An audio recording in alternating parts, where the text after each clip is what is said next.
కులగణన సర్వేలో బీసీల జనాభా ఎందుకు తగ్గిందో చెప్పాలని బీఆర్ఎస్ నేతలు డిమాండ్ చేశారు.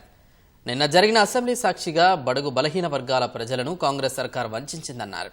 తెలంగాణ సోషల్ జస్టిస్ డే కాదు, సోషల్ ఇన్జస్టిస్ డే అని బీఆర్ఎస్ నేతలు ధ్వజమెత్తారు. ఇది శుద్ధ తప్పు. ఇది ప్రజలు తప్పట్టించిండ్రు, బీసీ సంఘాలు తప్పట్టించిండ్రు. ఈరోజు అసెంబ్లీలో కూడా చర్చ జరిగి అసెంబ్లీలో తప్పుపట్టేసి అసెంబ్లీలో చర్చ దాన్ని జీవో ఇవ్వకుండా మళ్ళీ కొత్త ప్లానింగ్ బోర్డు ద్వారా ఇవ్వడం వలన తప్పల తడకగా ఈ రోజు ఎనిమినేషన్ చేసిండ్రు.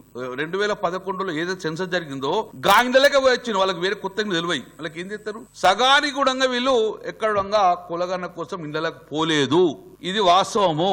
కాబట్టి నేను ఒక్కటే ఏం చెప్తున్నా అంటే, మీరు చేసిన తప్పుల వలన మా యొక్క జాతికి అన్యాయం చేసిండ్రు. నిన్న బుల్డోజ్ చేసే ప్రయత్నం చేసిండ్రు అసెంబ్లీలో. ఎక్కడున్నాయి మీకు బీసీ శాతం 52 ఎవరు చెప్పారు, మీకు 51 ఎవరు చెప్పారు అని చెప్పి బుల్డోజ్ చేసే ప్రయత్నం చేసింది ముఖ్యమంత్రి గాని ఉత్తమ్ కుమార్ రెడ్డి గారు. అంటే నువ్వు బుల్డోజ్ చేసి బెదిరిస్తే మేము ఒప్పుకున్నదానికి మేము గొర్రెలమేమన్నా ఊపుకుంటా బయటకు వస్తాం అనుకుంటున్నావా?